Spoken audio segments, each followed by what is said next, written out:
All right, here we go. That's it. Yeah, no Weapon X. Yeah, there's Weapon X8. Oh, it's not on my list here. It's on the comic store list that I look at. Weapon X8. Yeah. I go to comiclist.com. It's not here. That's weird. Yeah, I'm just looking at literally my comic store, comics on sale for September 27th that has Weapon X8 on there.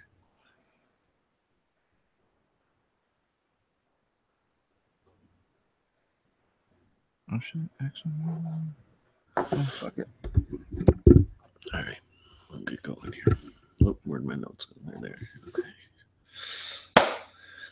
All right, how we doing, guys? This is Marvel Madness Comics Podcast. We're coming at you guys with episode number 21. I am Brandon, as always, joined by Trevitt. How we doing, Trevitt? Not bad. I do it. Good, man. We're coming at you early Monday morning. I had a long day yesterday at New Era Stadium, I guess it's called now. So I was in no shape to really do much talking after a long nap yesterday. I was still groggy. So we do bright and early on Monday for you. So this will be up a little later, probably than usual, but still on a Monday for you. Anyway, we're going to get into our mission statement, let you guys know what books we're covering today. Go over how we're going to rate those suckers, and then tell you how to get a hold of us before we do just that. Trevor's got some news for you today. We got a new person to feature on the Midpoint Facts and get into some legacy news to wrap things up.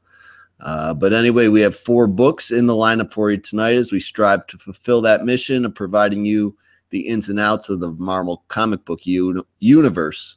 And between talking those books, we chit-chat about news, rumors, titles, characters, fun facts, and all that falls under the general going-ons of Earth Prime's umbrella. Try to cover a variety of titles each month in an effort to avoid any repetitiveness and in an attempt to keep things fresh and informative for you guys, the listeners. Our books are divided into the following categories each week, so you're going to get one from the following sections. We got Spider Family. And I chose to feature Venom 154, which is kind of a look into the mind of the symbiote this week. So it's pretty cool. We'll talk about that. Hero Family. We let Trevitt decide on this week's book. And then we're going to feature Luke Cage. What is it? Number 6? Number 5. Number 5. All right. I always number these wrong lately. I don't know what's going on here. So Luke Cage, number 5, to wrap up his first story arc. And then IVX, Trevitt's normal section. You picked Jean Grey number what? Jean Grey number 7. 7. Okay, I had that right. So Jean Grey 7, she continues teaming up to battle this inevitable Phoenix Force coming for her. And then our event book, we're going to continue to feature Venomverse, the miniseries running through this month, and that's on issue number 3. So we rate all these titles honestly. We cover them based on our own opinions on a scale of buy it, borrow it, or forget it altogether. Buy it means buy it now. Borrow it means get that code or digital issue from a buddy. Or forget it altogether means don't trouble yourself or drop a dime on the book. It's a passable and forgettable type thing. You don't need to concern yourself with it. So again, if you guys are looking to get a hold of us, we're still looking to have that mail cherry popped. You can find us on Gmail at marvelmadness0@gmail.com. On Twitter, we're always popping over there at madnessmarvel1. We got DMs open, so you can hit us up there as well. We share new comic book day polls on Wednesday. We throw some digital codes out there. I got a couple more to share this week. Look for Renew Your Vows coming at some point.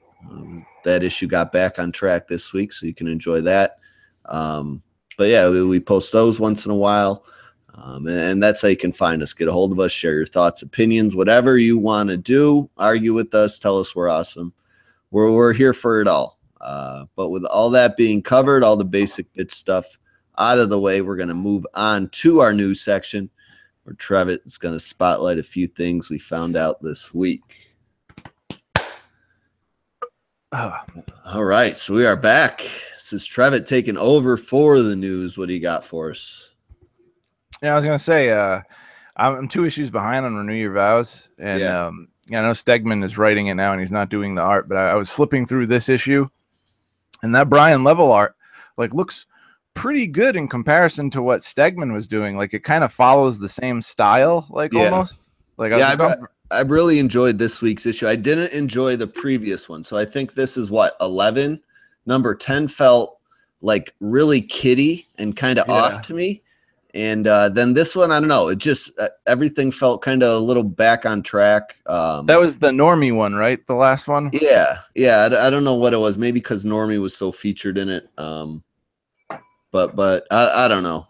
This one felt like more of the feel that it was used to having, you know? Yeah. They're jumping ahead after this current issue too, right? So they're going to be going ahead after years. 12. There's one more issue. Okay. Yeah. So this arc didn't wrap up yet. That's cool. Cause I can't wait. I saw a solicit and I saw a picture of all the character designs, and her Anime's costume looks dope. So I was like, I can't wait. She's aged up a lot, like a good amount. The only real complaint about all that is that it's just real reminiscent of the Spider Girl from Earth 2 or whatever in Marvel. Yeah. So that's some people's complaints, but I'm willing to give it a try after the time jump. See if it's something cool. I mean, there's only so many stories you can tell with like an 8-year-old, 10-year-old as your character. It's very true. And like you just said, the last issue they focused on the little kids, and it was boring, right? Like it wasn't as good. So it's like, dude, why not age her up? Like age her up, and then you won't have stupid little kid shit anymore. So you're good to go. Yeah, right. So all right. So I got 2 stories this week. I'm starting off with like 2017 seems to be the year of Venom. So, we got a cool new ongoing with Mike Costa and Gerardo Sandoval, and Mark Bagley's going to be doing art soon. Then we got Edge of Venomverse. Now we got Venomverse. And this December, we're going to be getting a crossover called Venom Inc., and it's going to consist of an alpha issue. And how many other issues, I don't know, but it's going to go on between Venom and Amazing Spider-Man. There are going to be at least, with the alpha issue, 4 issues in December alone. The alpha issue is going to be written by Dan Slott and Mike Costa, and it's going to have art by Ryan Stegman, who will also be handling art on Amazing Spider-Man for the crossover, presumably while Immonen takes a break to do a future arc, or maybe Stegman's taking over altogether. Who knows? Either way, that sounds good to me. It works. Gerardo Sandoval is going to be returning to Venom after the Bagley arc to do art duties. It also looks like Spidey's going to be bi-weekly for the month of December. So because there's going to be 2 issues I saw. Spidey goes back and forth from being like, when the arc really kicks into gear, I feel like it goes bi-weekly, and then when it's setting up the next arc, it goes like monthly. You know what I'm saying? It is weird because I've seen that happen more than once. Like it's done monthly, and then all of a sudden it has a month where it's bi-weekly. Because the last couple years, it's almost been on like an 18 issue a year basis. You know what I'm saying? So not quite full committed to double shipping, but like some months it is, some months it isn't. So because they're at like 31 issues in under 2 years, or 2 years, 2 years, and they're 30 should be. So they're like 7 issues ahead of where they should be. Yeah. Because it got renumbered twice in there. So this is the second number 1, but this one has kind of kept going. There were I think 20 issues before. Right? Yeah. In the first they had volume, like 0.1 issues too, so it was like kind of like 21 issues. Although in the official numbering, if you look at like the Marvel website, they have how they get to the number, the legacy number, and they haven't counted those. That's weird issues. So in official canon, I guess it doesn't matter, but although Dan Slott references those events a lot anyway. So. Yeah, because they did Amazing Grace, and then there was another one. I can't think of the name right now. I have one of them. I think I have Amazing Grace. Yeah, it was a Mr. Negative story. I forget what it was called. I like Mr. Negative. I like that little Amazing Spider-Man Civil War II story, which didn't really have much to do with Civil War II as much as it had Clash. With Clash, like he was another villain created out of the point issue stories. In the first run there, the first 20 issue run. I enjoyed that one. Yeah, he's cool. He's a cool villain. And now the guy who wrote that's doing Ninjak, so that's gonna be cool. Anyway, I guess it's Ninja K. It's not Ninjak. It's Ninja K now. Yeah, I always call him Ninjak though. I like Ninjak as a better name. They ended Ninjak after 27 issues, and now they're going to be doing the story of like the people who trained him. So it's going to be like about different people who are ninjas like him, who got trained by the same people. Like that sounds cool. Him and what's it called? EXO are He'll- my two favorite Valiant guys. Yeah, me too. He'll be in it. I mean, I love Bloodshot too. I just love Valiant. I could tell you, I'm not going to get started on that. So next up, it looks like it was teased the Avengers series that by Jason Aaron might actually be happening, because I can't picture Mark Waid doing something like this, and it's been rumored, and I believe it because he's given up 2 books, and after this Marvel Legacy book, I just believe that he's going to be doing this. So Avengers number 675 is not in the December solicitations, and it's marked classified by Marvel, and also Guardians 150 is marked classified and whatnot, and I'm figuring that they're going to blend the Infinity story that they're doing and do like a crossover between the story of Marvel Legacy and the story of like Guardians of the Galaxy, the Infinity story they already got going, especially with the spoiler I heard beforehand about someone who's going to be showing up with something. I think that's what they're going to do. So, and with the Infinity War movie coming this spring, it's a no-brainer. They're doing a big Infinity War story between Avengers and I hate when they mark certain things in solicits classified, because then I'm always underwhelmed by what they end up telling you. Yeah, you know what I'm saying? Just tell us. Just tell us. But anyway, and you know where Guardians is going anyway, so it's like it's a no-brainer. They've already kind of told you, so it's stupid that they won't just show you the hints leading to what you already know is coming. But anyway. And Jerry, if that's the setup for the story, like Jerry, like between, I don't know how good Marvel Legacy is, but I've loved all new Guardians of the Galaxy thus far. So I like everything that Jerry Duggan set up with like the Collector and the Grand Master and the Infinity Stones and the Groots, and everything that's going on is just insane. And if they blend that in with the story from Marvel Legacy, it's like, and if it's, it's I just have a feeling that it'll be good. It's Jason. Can you hear Aaron, this bell constantly ringing in the background? Is that like a cat? Cat has not played with this toy, I swear to God, in like 11 goddamn years. And now I can't get her to leave this fucking thing alone today of all days. I fucking knew it. The cats always have bells on their collars. Yeah, fucking cat. Or no, he's a toy, one of those little like mouse toys. Yeah, it's just some little ball with a bell on the inside, just fucking going after. They love shit like that. And but anyway, what's next?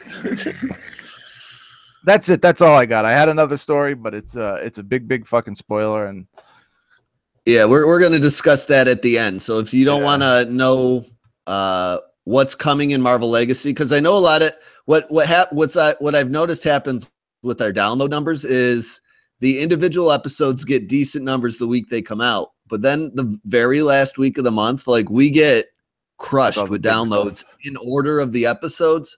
So just for the people that like read at the end of the month and maybe read that week's books and listen, like I don't want to totally spoil that for them in the middle. So we'll discuss that at the very end. So you can just cut it off there if you don't want to hear it and wait for next week. So that's what we're going to do. We kind of got one more news item for the very end. There was also some loose kind of rumor for some Alex Ross artwork. Adds to the Fantastic Four return speculation, but again, that's just like a Reddit rumor. So I wanted to talk about that too. Yeah, we'll I don't know, maybe we'll save that one for the end of the podcast too, just in case it's. I haven't really dove into the full article, so I'll read it on a break and we'll discuss that at the end too. And we talked about that in the news last week too, like how they're hardcore teasing it anyway. So yeah, they kind of also in this article, hint at the Marvel 2-in-1 is part of this looking for Fantastic Four stuff and like, Uncanny Avengers, like you said last week or the week before, anyway. So, we'll maybe discuss that at the end as well. But that's another kind of reported rumor out there, and some of this stuff just kind of feels like fan from Marvel doing things post fan reaction. Like they've released the solicits and they then react to the people's reaction from the solicit news, and they're like, "Oh well, let's add this onto the next month's solicit." So. That's what I kind of feel like's going on here a little bit. And if it gives people what they want and increases sales and stops all this nonsense going on the internet, I'm all for it. So whatever. A lot of the idea is because of, DC's doing this is the reasoning, like DC's doing the Terrifics, which is going to be like their version of the Fantastic Four. So for some strange reason that would make Marvel want to bring back the Fantastic Four. and it's dumb logic. It's no logic. It's retarded. But yeah, everybody I don't thinks. know. Yeah, whatever. So The Terrifics doesn't like. I don't think that's like a Fantastic Four team. I know they got some similar characteristics, but yeah, just because 4 people are together, Yeah, they're not family in any way, so I it's know, not like, Fantastic Four. how does that make any fucking sense? Yeah, so I don't know. People think what they want. Anyway, we're going to go off to the books. We're going to start with Jean Grey, number 7, and then go on into Venom number 154 for section 1. So we'll be back. We'll be right back after this quick little jingle. All right. So